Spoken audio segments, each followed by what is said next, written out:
حي على الفلاح.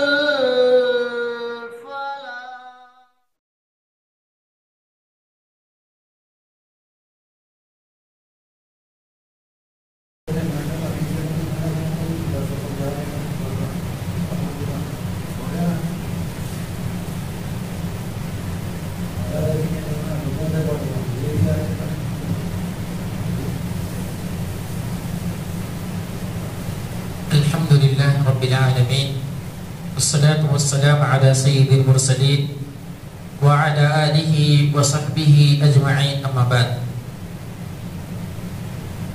أعوذ بالله من الشيطان الرجيم بسم الله الرحمن الرحيم ويسبح الرعد بحمده والملائكة من خيفته ويرسل الصواعق فيصيب بها من يشاء وهم يجادلون في الله وهو شديد المحال.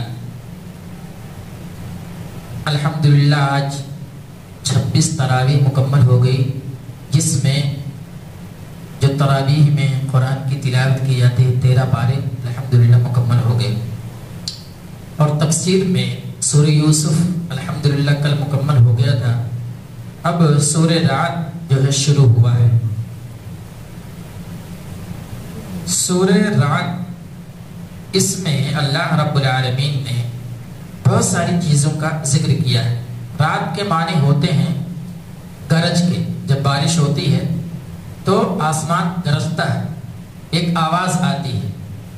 تو اللہ رب العالمین نے سورہ کے اندر گرج کو، رعد کو جو ہے اس کا تذکرہ کیا ہے، اور فرمایا کہ اگر کوئی آدمی جب اس کی آواز کو سنتا ہے تو ڈرتا ہے، کیونکہ آواز بہت تیز آتی ہے. آدمی کو ڈر لاحق ہوتا ہے، خوف ہوتا ہے. اللہ رب العالمین نے کہا بظاہر وہ چیز بری لگتی ہے، ڈر لگتا ہے، لیکن باطن میں چھپے ہوئے طور پر وہ گرج اللہ کی تسبیح بیان کرتے ہیں. وہ جو گرج کی آواز آتی ہے وہ بھی اللہ کی تسبیح بیان کرتی ہے، اور کہا جاتا ہے کہ فرشتے جو ہے بلند آواز سے اللہ رب العالمین کی تسبیح بیان کرتے ہیں، تب وہ آواز آتی ہے. وہ فرشتوں کی تسبیح اللہ رب العالمین نے کہا وَيُسَبِّحُ الرَّعْدُ بِحَمْدِهِ. یہ گرج جو ہے اللہ رب العالمین کی تسبیح بیان کرتا ہے. بظاہر ایسا لگتا ہے کہ خوف ہوتا ہے، اس کو سننے کے بعد ڈر لائق ہوتا ہے. کوئی بچہ اگر باہر ہو، ہم لوگ ہوں، گرج بہت تیز آواز آئے تو آدمی بھاگتا ہے، لیکن یہ اللہ کی قدرت ہے، اور فرشتے اور یہ گرج خود اللہ رب العالمین کی تسبیح بیان کرتے ہیں. وَالْمَلَائِكَةُ مِنْ خِيفَتِهِ. فرشتے جو ہیں چپکے چپکے جو اللہ رب العالمین کی تسبیح بیان کرتے ہیں. تو یہ گرج ہم اور آپ کو سنائی دیتا ہے، یہ اللہ رب العالمین کی تسبیح بیان کرتے ہیں.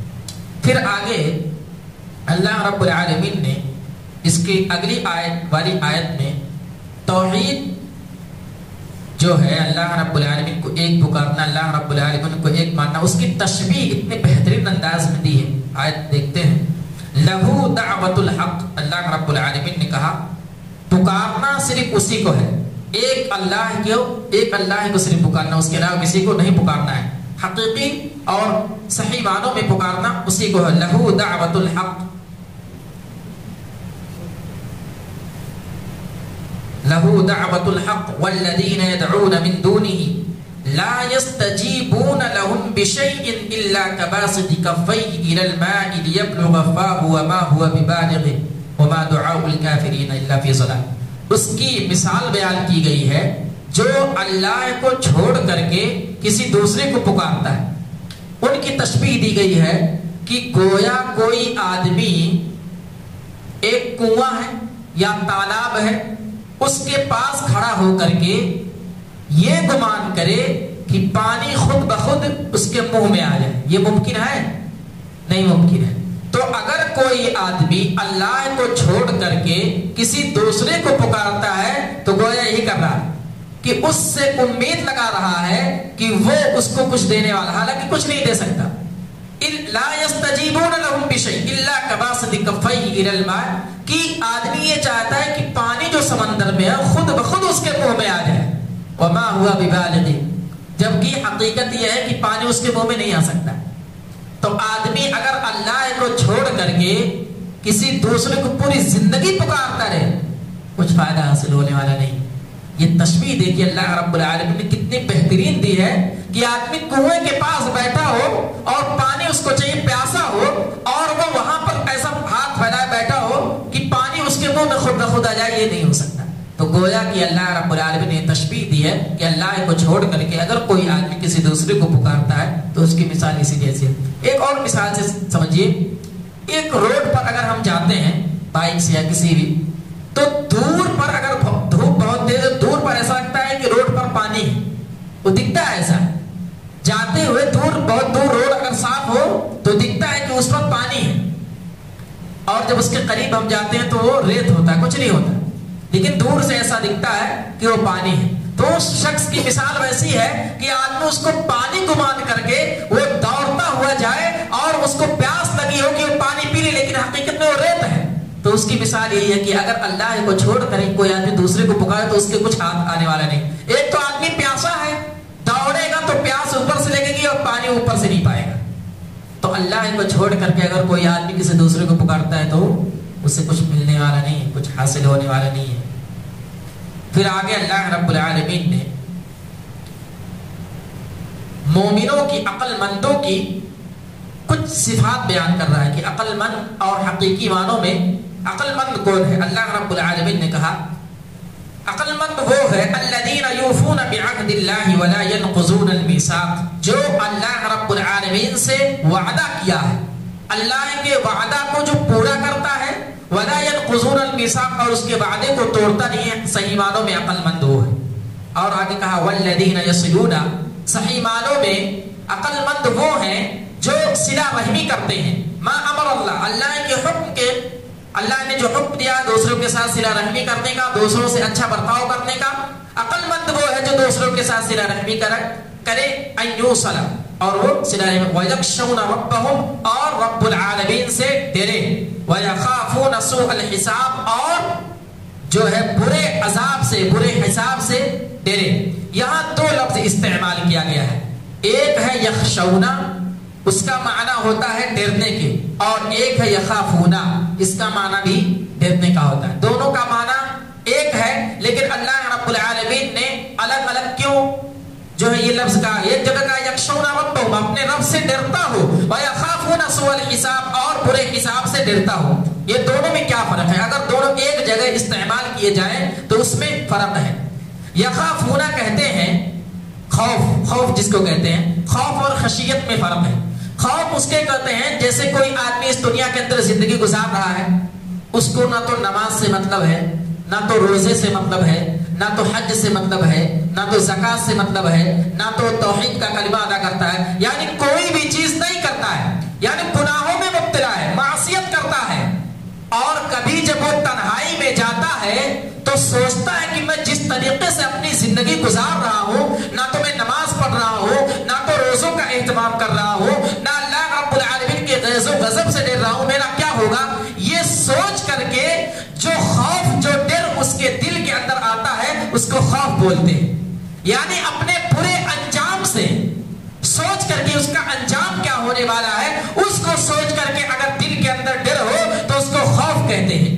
اور خشیت کہتے ہیں کہ آدمی تنہائی میں بیٹھا ہو یا کہیں بھی بیٹھا ہو، اللہ رب العالمین کی عظمت کو سوچ کر کے کہ اللہ رب العالمین کتنا بڑا ہے، اس نے آسمان کو بنایا، زمین کو بنایا، پورا نظام چلاتا ہے، سب کا خالق وہی ہے، مالک وہی ہے، اس کی عظمت کو سوچ کر کے جو دل کے اندر ڈر اور خوف ہوتا ہے اس کو خشیت بولتے ہیں. اس لیے اللہ رب العالمین نے کہا یخشون ربہم، جب خشیت کی بات آئی تو کہا رب سے خشیت کرو، ڈرو، اس کی عظمت کو سمجھو، اس کے نظام کو سمجھو، اور اس کو ڈر کر کے، اس کو سوچ کر کے اپنے دل کے اندر خشیت کرو. اور کہا یخافون سوء الحساب، اپنے برے حساب سے، اپنے برے عذاب سے، اپنے برے اعمال کو سوچ کر کے تم اللہ رب العالمین سے ڈرو. یہ جو ہے تفسیر مفسرین کرام نے یہ معنی چند کیا، یہ مثال اللہ رب العالمین نے بیان کی ہے اس طریقے سے.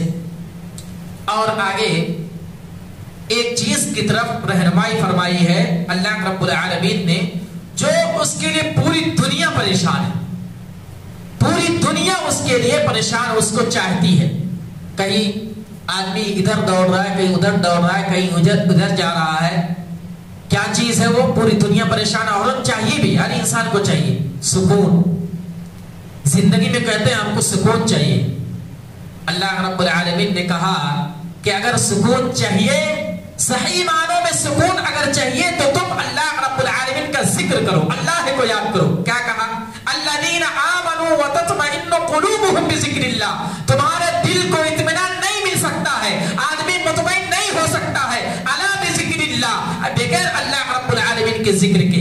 الا بذکر اللہ تطمئن القلوب. اللہ رب العالمین کے ذکر ہی میں صحیح معنوں میں آدمی کو سکون مل سکتا ہے، دل کو اطمینان مل سکتا ہے.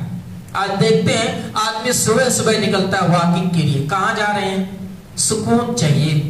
بہت دوڑ ہے، بہت بھیڑ ہے، بہت زیادہ شور شرابہ ہے، اس لیے صبح صبح میں چہل قدمی جا رہا ہوں سکون کے لیے. اللہ رب العالمین نے کہا وہ وقتی طور پر تم کو مل سکتا ہے، لیکن صحیح معنوں میں، حقیقی معنوں میں اگر تم کو سکون چاہیے، الا بذکر اللہ، اللہ رب العالمین کا ذکر کرو، اللہ رب العالمین کو یاد کرو، صحیح معنوں میں تم کو سکون ملے گا. علامہ امام ابن قیم رحمہ اللہ علیہ نے ذکر کی 3 قسم بیان کی ہے. ذکر جو ہوتا ہے 3 طریقے سے ہوتا ہے. ایک ذکر یہ ہے کہ آدمی زبان سے اللہ رب العالمین کو یاد کرے، اللہ رب العالمین کا ذکر کرے زبان سے، جیسے پڑھتا رہے قل هو اللہ احد اللہ الصمد لم یلد ولم یولد ولم یکن له کفوا احد هو اللہ الخالق البارئ المصور له. یہ اللہ رب العالمین کا ذکر ہے کہ اللہ ایک ہے، اللہ بے نیاز ہے، اللہ نے ساری چیزوں کو پیدا کیا. یہ اللہ رب العالمین کا ذکر زبان سے ہے. اور ایک ذکر ہے زبان سے بھی آدمی ذکر کرے اور دل بھی اس کے ساتھ ہو. کیسے؟ کوئی آدمی جب قرآن پڑھے تو اس کا معنی اور مفہوم بھی سمجھے، تو زبان بھی ذکر کر رہے ہیں اور دل بھی ساتھ چل رہا ہے، کیونکہ جو پڑھ رہے ہیں سمجھ رہے ہیں. ذکر کے ساتھ، زبان کے ساتھ قلب بھی جو ہے آپ کے ساتھ دے. اور ایک ہوتا ہے صرف اور صرف آدمی دل سے اللہ رب العالمین کو یاد کرے. دل سے اللہ رب العالمین کو یاد کرنے کا کیا مطلب ہے؟ نہ تو زبان ہل رہی ہے، نہ تو کچھ کر رہے ہیں، صرف اور صرف دل کے اندر اللہ کی خشیت، اللہ کو یاد کر رہے ہیں. دل کے اندر آدمی تنہائی میں بیٹھ کر کے اللہ رب العالمین کو یاد کرے، زبان سے نہیں، ایسے بیٹھ کر کے سکون سے اللہ رب العالمین کو. دیکھو کتنا سکون ملتا ہے. حدیث ہے، بخاری کی حدیث ہے، اللہ کے نبی صلی اللہ علیہ وسلم نے کہا کہ صحیح معنوں میں، سچے معنوں میں جو آدمی دل سے یاد کرتا ہے وَذَكَرَ اللَّهُ خَالِيًا فَفَاضَتْ عَيْنَاهُ، کہ آدمی اس طریقے سے رب العالمین کو یاد کرے تنہائی میں بیٹھ کر کے دل سے کہ اس کی آنکھوں سے آنسو جاری ہو جائے. وہ صحیح معنوں میں سچا ذکر ہے دل سے. نہ زبان نہیں چل رہی ہے لیکن دل چل رہا ہے، دل اللہ رب العالمین سے ملا ہوا ہے، اللہ کی یاد میں غافل ہے، اللہ کو یاد کر رہا ہے، اللہ کی عظمت کو وہ سوچ رہا ہے. یہ صحیح معنوں میں دل کی تسبیح ہے اور دل سے ذکر ہے. اللہ رب العالمین نے اس کی بیان فرمائی. اور آنسو کی بھی 2 قسمیں، آنسو جو گرتے ہیں آدمی کے 2 قسمیں ہوتی ہیں. ایک آدمی بہت زیادہ خوش ہو جائے تو اس کی آنکھ سے آنسو جاری ہو جاتے ہیں. وہ خوشی کے جو آنسو ہوتے ہیں وہ ٹھنڈے ہوتے ہیں، بہت ٹھنڈا، کیونکہ دل خوش ہے، دل خوش ہے، سرور ہے، اس کے دل میں جو ہے سرور ہے، خوشی ہے، تو اس کی وجہ سے آنسو جو ہوتے ہیں وہ ٹھنڈے ہوتے ہیں. لیکن ایک آنسو گرم ہوتا ہے، وہ غم والا، حزن والا، اس کو تکلیف پہنچی ہے، پریشان ہے، مصیبت میں ہے، اور وہ اللہ کو یاد کر کے زبان اس کے آنکھ سے آنسو آ جائے، وہ جو ہے آنسو ہوتا ہے وہ گرم ہوتا ہے، کیونکہ اندر سے دل جل رہا ہوتا ہے. آدمی پریشان ہے، آدمی اللہ کو یاد کر رہا ہے، پریشان ہے، اس کی عظمت کو یاد کر کے اس کی آنکھ سے آنسو جاری ہو جائے، تو ایسا آنسو جو غم میں، مصیبت میں نکلے، اللہ کو یاد کر کے نکلے، وہ جو آنسو ہوتا ہے وہ گرم ہوتا ہے. یہ آنسو کی جو ہے قسمیں ہیں. اور اللہ رب العالمین نے کہا کہ اللہ کے ذکر ہی میں دل کو سکون ملتا ہے. اللہ کو یاد کرنا دل کو سکون ملتا ہے، اور دل سے، سچے دل سے یاد کرنا، یہ اللہ رب العالمین جو ہے اس کو سکون دیتا ہے. آگے اللہ رب العالمین نے ایک اور بات بیان فرمائی کہ اللہ رب العالمین کچھ چیز لکھتا ہے اور اس کو مٹا دیتا ہے. بندے کے حق میں کچھ لکھا اور اس کو مٹا دیا. مثال کے طور پر لکھا کہ میں اس کو فلاں چیز دوں گا، جنت میں داخل کروں گا، اور جنت میں محلات ہوں گے اس کے لیے، جنت کے نیچے نہریں جاری ہوں گی اس آدمی کے حق میں. کیا؟ اگر آدمی نماز پڑھے گا، اگر آدمی روزہ رکھے گا، اگر آدمی حج کرے گا، اگر آدمی اللہ کی عبادت کرے گا تو اللہ رب العالمین اس کو جنت میں داخل کرے گا. یہ اللہ رب العالمین نے لکھ دیا. اگر آدمی اللہ رب العالمین کی رضا کے لیے نماز کی پابندی کرتا ہے، روزے کا اہتمام کرتا ہے، حج و زکات کرتا ہے، اگر استطاعت رکھتا ہے تو اللہ رب العالمین اس کو جنت میں داخل کرے گا، یہ لکھ دیا ہے. لیکن اگر وہ بندہ اللہ کی نافرمانی کرتا ہے، نماز کی پابندی نہیں کرتا ہے، روزے کا اہتمام نہیں کرتا ہے، اگر طاقت رکھنے کے باوجود حج نہیں کرتا ہے، زکات اس کے اوپر عائد ہے، اگر وہ زکات کی ادائیگی نہیں کرتا ہے تو اللہ رب العالمین اس کو مٹا دیتا ہے کہ وہ جنت میں نہیں جائے گا. تو اللہ رب العالمین کچھ چیزیں لکھتا ہے اور مٹا دیتا ہے. آدمی کو چاہیے کہ وہ ایسا کام کرے. جو چیزیں اللہ رب العالمین نے انعامات دیے ہیں، قرآن کے اندر بیان کیے گئے، حدیث کے اندر بیان کیے گئے ہیں، اگر آدمی اس کی فرما برداری کرتا ہے، اتباع کرتا ہے تو اللہ رب العالمین اس کے حق میں جو یہ ساری چیزیں کرتا ہے. تو پتہ یہ چلا کہ اللہ رب العالمین کچھ چیز لکھتا ہے اور مٹا بھی دیتا ہے. یہ بندے کے اوپر ہے. بندہ اگر کرے گا تو اس کے لیے حق میں ہوگا، نہیں کرے گا تو وہ جو ہے مٹا دی جائے گی. پھر اب یہ سورہ رعد ختم ہو گئے، چند باتیں تھیں. سورہ ابراہیم کے اندر اللہ رب العالمین نے کچھ چیزوں کی طرف رہنمائی کی ہے.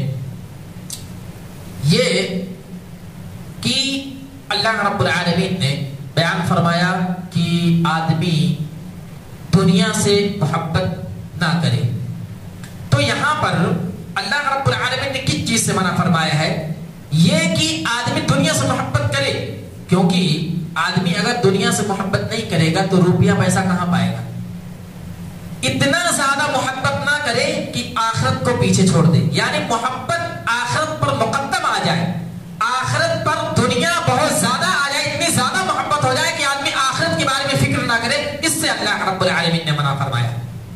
منع کس چیز سے فرمایا؟ آپ محبت کیجئے، اب آپ کی اولاد ہے، بیویاں ہیں، بچے ہیں، آپ ان کی دیکھ دیکھ کیجئے، دنیا میں کام کاج کیجئے، لیکن اتنا زیادہ مگن مت ہو جائیے، اتنا زیادہ دنیا پرستی میں مت مگن ہو جائیے، اتنے زیادہ محبت مت کیجئے کہ آخرت کو آپ بھول جائیے. اللہ رب العالمین نے کیا کہا؟ الذین یستحبون الحیاۃ الدنیا علی الآخرہ، کہ آدمی دنیا سے اتنی زیادہ محبت نہ کرے کہ آخرت کو بھول جائے. وَيَصُدُّونَ عَنْ سَبِيلِ اللَّهِ، اب کچھ لوگوں کا تذکرہ کر رہا اللہ رب العالمین کہ کچھ لوگ ایسے ہوتے ہیں جو گمراہ ہوتے ہیں. وَيَصُدُّونَ عَنْ سَبِيلِ اللَّهِ وَيَبْغُونَهَا عِوَجًا. کچھ ایک آدمی ہوتا ہے گمراہ ہے، ایک آدمی ہوتا ہے گمراہ ہے، اس سے کوئی مطلب نہیں ہے، پھر گمراہ ہوتے ہوئے زیادہ بڑھ رہا ہے، گمراہی میں زیادہ جا رہا ہے. جب آدمی گمراہ ہوتا ہے تو اکیلا جو بھی کر رہا، نماز نہیں پڑھ رہا، نمازوں کی پابندی نہیں کر رہا، روزے کا اہتمام نہیں کر رہا. پھر جب گمراہی تھوڑی بڑھتی ہے، جب آدمی تھوڑا اور گمراہ ہوتا ہے تو دوسروں کو اللہ کی راستے سے روکتا ہے، اللہ کی عبادت سے دوسروں کو بھی روکتا ہے. ایک آدمی گمراہ ہے، خود کچھ نہیں کر رہا ہے، لیکن گمراہی جب زیادہ بڑھتی ہے تو ایک آدمی جو نیک کام کر رہا ہے اس کو بھی روکتا ہے. یہ دوسرے قسم کے گمراہ. اور پھر گمراہی اور زیادہ بڑھتی ہے، اور زیادہ بڑھ جاتی ہے، یعنی گمراہی کی انتہا ہو جاتی ہے. تب ایک آدمی دین میں نقص نکالتا ہے کہ ایسا نہیں ہونا چاہیے تھا، یہ اللہ رب العالمین نے ایسا کیوں کر دیا، نبی اکرم صلی اللہ علیہ وسلم نے ایسا کیوں کر دیا، ایسا نہیں ہونا چاہیے. آج بہت سارے لوگ ہیں نکالتے ہیں قرآن میں نکالتے، حدیث میں نکالتے، ارے نہیں یہ چیز تو نہیں، علماء کرام نے ایسا کہا، ایسا نہیں، ایسا ہونا چاہیے. آدمی جب بہت زیادہ گمراہ ہو جاتا ہے تو دین میں کمی بیشی نکالتا ہے، جبکہ اللہ رب العالمین نے کیا کہا؟ اليوم اکملت لکم دینکم واتممت علیکم نعمتی ورضیت لکم الاسلام دینا، کہ میں نے دین کو مکمل کر دیا، اس میں شک اور شبہ کی گنجائش نہیں ہے. لیکن جب آدمی گمراہ ہو جاتا ہے، بہت زیادہ گمراہی کے راستے پر چلا جاتا ہے، بھٹک جاتا راستے سے، تو دین میں کمی بیشی نکالتا ہے، ایسا نہیں ایسا ہونا چاہیے، اللہ نے ایسا کر دیا، ایسا نہیں ایسا ہونا چاہیے، بہت ساری چیزوں پر تنقید کرتا ہے. تو اللہ رب العالمین نے کہا کہ تین قسم کے لوگ پائے جاتے، ایک گمراہ، ایک تھوڑا اور گمراہ جب دوسروں کو جو ہے روکتا ہے بھلائی سے، اور تیسرا بہت زیادہ گمراہ جب دین میں کمی بیشی نکالنے لگتا ہے. پھر آگے اللہ رب العالمین نے کلمہ طیبہ کی جو ہے اہمیت و فضیلت کو بیان کیا ہے. ہم اور آپ جو پڑھتے ہیں کلمہ طیبہ، کہا یثبت اللہ الذین آمنوا بالقول الثابت فی الحیاۃ الدنیا وفی الآخرہ، جو لوگ اللہ پر ایمان رکھتے ہیں اور کلمہ طیبہ پڑھتے ہیں، اپنے قول میں ثابت رہتے ہیں، تو اللہ رب العالمین ان کو دنیا میں ثابت رکھے گا اور آخرت میں بھی ثابت رکھے گا۔ اگر کوئی آدمی کلمہ توحید کا اقرار کرتا ہے کہ اللہ ایک ہے، اس کے سوا کوئی معبود نہیں ہے، تو اللہ رب العالمین اس کے ہر اعمال کو قبول کرتا ہے اگر نیک کام کرتا ہے۔ اور اگر کوئی کلمہ توحید نہیں پڑھا ہوا ہے، کلمہ لا الہ الا اللہ نہیں پڑھ رہا، ایک آدمی نان مسلم ہے، غیر مسلم ہے، ہندو ہے، وہ چاہے جتنا اللہ کی راہ میں مال کو خرچ کرے، قابل قبول نہیں ہے، کیونکہ توحید نہیں ہے۔ اس لیے بنیادی چیز جو ہے عقیدہ ہونا چاہیے، عقیدہ مضبوط ہونا چاہیے۔ تو کلمہ توحید اگر آدمی کلمہ توحید پر اقرار کرتا ہے، اس کو ثابت قدم رہتا ہے، تو دنیا میں اللہ رب العالمین اس کا فائدہ دیتا ہے اور آخرت میں فائدہ دیتا ہے۔ سمجھتے ہیں اس کو؟ دنیا میں اللہ رب العالمین کس طریقے سے فائدہ دیتا ہے؟ اگر کوئی آدمی کلمہ توحید پر ہے، اہل توحید ہے، اللہ کی عبادت کرتا ہے، اس کے ساتھ کسی کو شریک نہیں کرتا ہے، تو رب العالمین اس کو کلمہ توحید پر اس طریقے سے ثابت رکھتا ہے کہ رب العالمین اس کو توفیق دیتا ہے کہ وہ نیک عمل کرے۔ اس کلمہ توحید کی وجہ سے، کلمہ طیبہ جو ہم نے پڑھا لا الہ الا اللہ، پاک کلمہ ہے، وہ اللہ رب العالمین کی توفیق ہوتی ہے کہ ہم مسجد کے اندر آئے، نماز کی پابندی کریں، قرآن کو کھولیں اور جو ہے روزوں کا اہتمام کریں، یہ اللہ کی توفیق ہے۔ اگر اللہ رب العالمین توفیق نہ دے تو ہم کچھ نہیں کر سکتے، وما توفیق الا باللہ، اللہ رب العالمین کی توفیق نہ ہو تو ہم کچھ نہیں کر سکتے ہیں۔ تو یہ کس وجہ سے اللہ کی توفیق ہوتی ہے؟ کیونکہ ہم نے کلمہ توحید پڑھا ہے، کلمہ طیبہ پڑھا ہے، اور اسی طریقے سے یہ کلمہ طیبہ آخرت میں بھی کام دے گا۔ کس طریقے سے؟ آدمی جب قبر میں جائے گا، ان کی نکیر آئیں گے، سوال و جواب جب ہوگا، اگر کوئی آدمی کلمہ توحید والا ہے، اہل توحید ہے، تو وہاں پر وہ ثابت رہے گا اور اس کے سوالوں میں اللہ رب العالمین آسانیاں پیدا فرمائے گا اور وہ آدمی اپنے سوالوں کا جواب دے دے گا اور وہ جنت کا مستحق ہوگا۔ اگر کوئی آدمی اہل توحید نہیں ہے تو وہ تو ویسے ہی جہنم میں جائے گا، لیکن اگر کوئی آدمی کلمہ توحید کا اقرار کیا ہوا ہے تو اللہ رب العالمین اس کو کل قیامت کے دن یا قبر کے اندر اللہ رب العالمین اس کو ثابت رکھے گا اور اس کلمہ طیبہ کی وجہ سے وہ آدمی سوالوں کے جواب صحیح دے گا، ڈھنگ سے دے گا۔ یہ اللہ رب العالمین کے قول کا مطلب ہے کہ بالقول الثابت فی الحیات الدنیا وفی الآخرہ، کہ دنیا میں بھی اس کا فائدہ ہوگا اور آخرت میں بھی اللہ رب العالمین اس کا فائدہ دے گا۔ اب اخیر میں ایک اور بات کہہ کر کے میں اپنی بات ختم کرتا ہوں۔ یہ سورہ کا نام جو ہے سورہ ابراہیم ہے۔ سورہ ابراہیم، ابراہیم علیہ السلام کا تذکرہ کیا جا رہا ہے۔ وَإِذْ قَالَ إِبْرَاهِيمُ رَبِّ اجْعَلْ هَٰذَا الْبَلَدَ آمِنًا وَاجْنُبْنِي وَبَنِيَّ أَن نَّعْبُدَ الْأَصْنَامَ، کہ ابراہیم علیہ السلام نے شہر کو جو ہے امن والا بنایا، یعنی مکہ کو امن والا بنایا، اور کہا رب العالمین سے دعا کر رہے ہیں کہ اللہ رب العالمین اس مکہ کو امن والا بنا دینا، حرمت والا بنا دینا، یہاں پر امن ہو، سکون ہو، اور کہا وَاجْنُبْنِي وَبَنِيَّ أَن نَّعْبُدَ الْأَصْنَامَ، ہماری اولاد کو جو آنے والی ہے ان کو ان نعبد الاصنام، جو اور بت ہیں، بت پرستی سے، بت پرستی جو ہے اس سے روکنا، اس سے منع کرنا۔ یہاں پر حضرت ابراہیم علیہ السلام نے کیا دعا کی کہ مکہ کو جو حرمت والا بنانا، امن والا بنانا، اور شرک سے ہماری جو اولاد آنے والی اس سے روکنا، کیونکہ ان نعبد الاصنام، اللہ کو چھوڑ کر کے کسی دوسرے بت کی، اصنام کے معنی ہوتے ہیں بت پرستی، تو اللہ کے نبی یعنی حضرت ابراہیم علیہ السلام نے یہ دعا کی ہے شرک سے روکنے کی۔ اور پھر حضرت ابراہیم علیہ السلام کو اللہ رب العالمین نے کیا کہا؟ وَاتَّخَذَ اللَّهُ إِبْرَاهِيمَ خَلِيلًا، کہ ابراہیم کو اللہ نے اپنا خلیل بنا لیا۔ کیوں؟ وجہ کیا؟ سب سے زیادہ اگر اللہ کی راہ میں کسی نے قربانی دی ہے تو یہ حضرت ابراہیم علیہ السلام ہے۔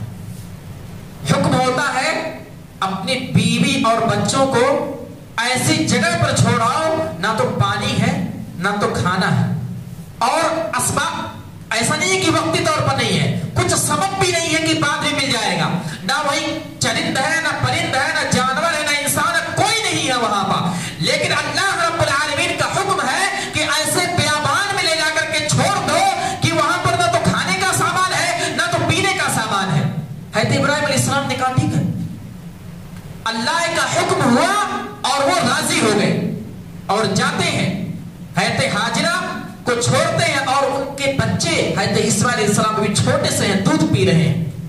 بتائیے دودھ پیتا ہوا بچہ کتنی محبت ہوتی ہے اپنے بچوں سے، آدمی کو بیوی سے کتنی محبت ہوتی ہے، لیکن اللہ کا حکم آ گیا، اللہ کی محبت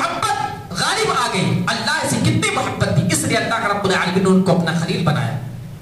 راستے میں جاتے ہیں, بیابان میں چھوڑ دیتے ہیں اور کہتے ہیں, اللہ رب العالمین سے دعا کرتے ہیں, ربنا انی اسکنت من ذریتی بواد غیر ذی زرع عند بیتک المحرم, کہ اللہ رب العالمین میں اپنی بیوی اور بچے کو ایسی جگہ پر چھوڑ رہا ہوں, بواد غیر ذی زرع, نہ تو کھیتی باڑی ہے, نہ تو پانی کا سامان, نہ تو کھانے کا سامان ہے, کچھ نہیں ہے, عند بیتک المحرم, لیکن یہ چیز جو ایک جگہ جو ہے وہ جو ہے حرمت والی ہے. جانے لگتے ہیں تو ابراہیم علیہ السلام. ہاجرہ کہتی ہیں, کہاں جا رہے ہو چھوڑ کر کے ہمیں؟ یہاں نہ کھانے کا سامان ہے, نہ پینے کا سامان, نہ تو اسباب ہے. پیچھے مڑ کر کے بھی نہیں دیکھ رہے ہیں. حضرت ابراہیم علیہ السلام پیچھے مڑ کر کے بھی نہیں دیکھ رہے ہیں. یہ اللہ رب العالمین کا حکم اور اللہ سے محبت, پیچھے مڑ کر کے بھی نہیں دیکھ رہے ہیں. پوچھ رہی ہیں, کہا, اشارہ کیا کہ اللہ کا حکم ہے, اللہ کا حکم ہے, اس لیے چھوڑ کر کے جا رہا ہوں. پھر کیا کہہ رہی ہیں حضرت ہاجرہ؟ پھر تو اللہ رب العالمین ہمیں ضائع اور برباد نہیں کرے گا, ہمیں تنہا نہیں چھوڑے گا, اللہ کی مدد آئے گی. شوہر بھی ایسا, بیوی بھی ایسی. ایمان دیکھیے کتنا مضبوط ہے. کہا اللہ رب العالمین کا حکم ہے, اس لیے یہاں چھوڑ کر کے جا رہا ہوں. اور وہ کیا کہہ رہی ہیں, اگر اللہ کا حکم ہے تو اللہ رب العالمین ہماری مدد کرے گا, ہمیں ضائع نہیں کرے گا, ہمیں یوں تنہا نہیں چھوڑے گا, اللہ رب العالمین کی مدد آئے گی. ابراہیم علیہ السلام چلے جاتے ہیں. اور پھر بعد میں کیا حکم ہوتا ہے؟ اللہ رب العالمین حضرت ابراہیم علیہ السلام سے کہتا ہے, وہی بچہ جو ابھی چھوٹا تھا, حضرت اسماعیل علیہ السلام چھوٹے دودھ پی رہے, بڑے ہوتے ہیں کہتے ہیں کہ قربانی چاہیے, حضرت اسماعیل کی قربانی چاہیے. کہتے ٹھیک. فوراً کوئی تیل و قانی کچھ ہے نہیں, اللہ سے کتنی محبت. اس لیے اللہ رب العالمین نے کہا, واتخذ اللہ ابراہیم خلیلا, ایسے خلیل کسی کو اللہ رب العالمین نہیں بنا دیتا ہے. بہت ساری قربانیاں, بہت ساری آزمائشوں سے گزرنا پڑتا ہے. کہا کہ بچے کی قربانی چاہیے. کہا ٹھیک ہے. گردن پر چھری رکھی, لیکن اللہ رب العالمین کو یادہ بہت پسند آئی اور منع کر دیا, اور پھر ایک دمبا. تو بتلانے کا مقصد یہ ہے کہ اللہ رب العالمین نے حضرت ابراہیم علیہ السلام کو اپنا خلیل اس لیے بنایا کہ بہت ساری آزمائشوں سے یہ دوچار ہوئے, اور جب چھوڑ کر کے جا رہے تھے تو اللہ رب العالمین سے دعا کی, ربنا لیقیموا الصلاۃ فاجعل افئدۃ من الناس, کہ اللہ رب العالمین جہاں میں چھوڑ کر کے جا رہا ہوں اپنے بچے کو, یہ یہاں پر ایسی جگہ بنانا کہ لوگ یہاں پر, میری جو اولاد آنے والی یہاں پر نماز قائم کرے. اور آج دیکھیے خانہ کعبہ میں آدمی جا کر کے نماز پڑھتا ہے. مکہ وہ جگہ تھے, بیت اللہ سب سے پہلا گھر بنایا گیا. تو اللہ رب العالمین کے حق میں انہوں نے دعا کی اور اللہ رب العالمین نے قبول کیا. رب العالمین سے دعا ہے کہ ہمیں قرآن پڑھنے, سمجھنے اور اس کے مطابق زندگی گزارنے کی توفیق عطا فرمائے. اے اللہ رب العالمین تو ہمیں ہر طریقے کی برائی سے بچا اور نیک عمل کرنے کی توفیق عطا فرما. اللہ رب العالمین یہ رمضان مبارک کا آخری ایام چل رہے ہیں, کچھ 2, 4, 5 دن ہوں گے. اللہ رب العالمین تو ہمیں نیک عمل کرنے کے زیادہ سے زیادہ روزہ اور زیادہ سے زیادہ ذکر و اذکار کرنے کی توفیق عطا فرما. اللہ رب العالمین جو بھی ہم نے ٹوٹے پھوٹے اپنے لفظوں میں یا جو بھی روزوں کا اہتمام, عبادات کا اہتمام اس رمضان مبارک کے مہینے میں کیا ہے, اللہ رب العالمین تو ہماری عبادات کو قبول فرما. اللہ رب العالمین تو ہمارے اعمال میں اخلاص پیدا فرما. اللہ رب العالمین جو بھی لوگ درس و تدریس کا اہتمام کیے ہوئے ہیں اور جو بھی اس محفل میں بیٹھتے ہیں, اللہ رب العالمین تو ان کو اجر عظیم عطا فرما. دنیا میں بھی ان کو اجر عظیم عطا فرما اور آخرت میں بھی یہ ذخیرہ آخرت بنا. اللہ رب العالمین جو ہماری مائیں اور بہنیں کنٹینیو بیٹھتی ہیں, درس و تدریس سنتی ہیں, اللہ رب العالمین تو انہیں سننے کے ساتھ ساتھ عمل کرنے کی توفیق عطا فرما اور ان کو اس کے بدلے جو ہے اجر عظیم عطا فرما. آمین. وآخر دعوانا الحمدللہ رب العالمین. السلام علیکم ورحمۃ اللہ وبرکاتہ.